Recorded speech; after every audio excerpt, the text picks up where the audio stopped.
Assalamu alaikum. Welcome to another discussion about Sira with Ustad Ikram. Ustad Ikram Haq is the author of the book Muhammad, son of Abraham, brother of Moses, successor of Jesus. Welcome to the program, Ustad Ikram. Thank you for having me. As usual, I have a couple of questions for this episode. Of course. What was the impact of Isra and Mi'raj on the Prophet Sallallahu Alaihi Wasallam himself?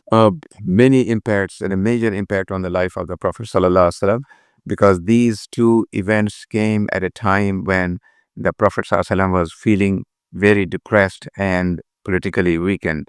So these events served to uplift his spirits. They served to heal his heart, which had been scarred by the calumnies of the Quraysh, the taunts and insults of the Quraysh, and also by the deaths of some of the most beloved people to him, his uncle Abu Talib, a great supporter of his outside of the house, and his beloved wife Khadija radiallahu anha, who was a supporter, a pillar of support at home. So, and this happened after the year of sorrow, al-am al-huzn, when these events happened, and also not to forget the rejection at Ta'if that we have already discussed in the previous episode. Also, Allah subhanahu wa ta'ala elevated the Prophet sallallahu alaihi wasallam to the highest honor that any human had been given.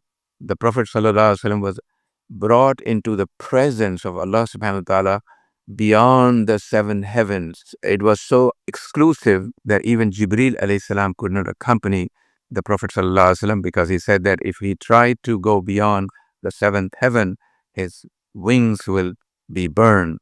And there, Allah subhanahu wa ta'ala gave him his gifts that we have already talked about. And those gifts are truly heavenly, that they impact us to this day. And also Allah subhanahu wa ta'ala strengthened his resolve and his determination to continue the message of his Lord without any hesitation, tirelessly during the Hajj season, when different tribes of Arabia came for Hajj. The Prophet ﷺ would boldly go and meet with them and ask them to protect him so that he could convey the message of Allah subhanahu wa ta'ala without being, restricted by the Quraysh. And there was a scene where an old man will follow the Prophet ﷺ, and after the Prophet ﷺ was done talking to the tribes and move on to another tribe, this old man will come to them and he will say, "Don't listen to him. He is a madman. He has lost his mind." And this man was none other than the uncle of the Prophet ﷺ, Abu Lahab. And the Prophet ﷺ's resolve did not diminish because Allah had strengthened his heart. He felt a sense of renewal and a new energy into his dawah, into his mission. And of course, lastly, in this journey, the first part of the journey, Al-Isra, he witnessed the brotherhood of the messengers. So that all messengers of Allah were one brotherhood, and they came here on this earth to convey one message. That message was, La ilaha illallah. There is no one worthy of worship.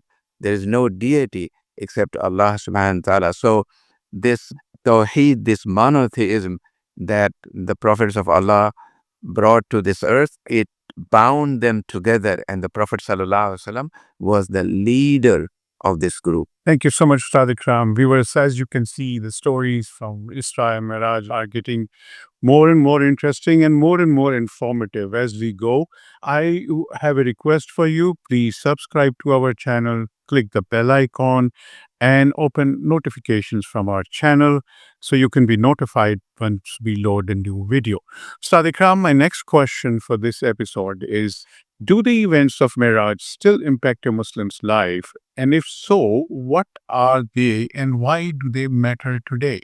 Yes, very much so. As a matter of fact, the biggest manifestation and the impact of what happened to the Prophet ﷺ in Miraj is the prayer, the salah. This is the most important pillar of our faith. And we engage in this every day. Every day and every night we have prayers. This prayer was given to us in Miraj. The 50 prayers were reduced to 5 daily prayers. And the first thing that a believer will be asked about on the day of judgment is the prayer. And the Prophet ﷺ said, if your prayers are good, then the rest of your affairs will be good. Also, this incident affected Abu Bakr radiallahu anh. When Abu Jahl came to mock at the Prophet sallallahu alaihi wasallam, he came to Abu Bakr radiallahu anh, and he said that your friend has told me that he went to Jerusalem in one night and came back the same night. And Abu Bakr radiallahu anh said that if he has said so, it must be true. That earned him the title of As-Siddiq. Also, it strengthens our belief in Akhirah, in the hell and in the heaven, because they are no longer abstract things. These are things that a witness saw with his own eyes, meaning the Prophet Sallallahu Alaihi Wasallam, and he told us about. Also, it strengthens our understanding and it makes a certainty in our heart. It helps us understand that when Allah tries people in this world, He rewards them as long as we are patient.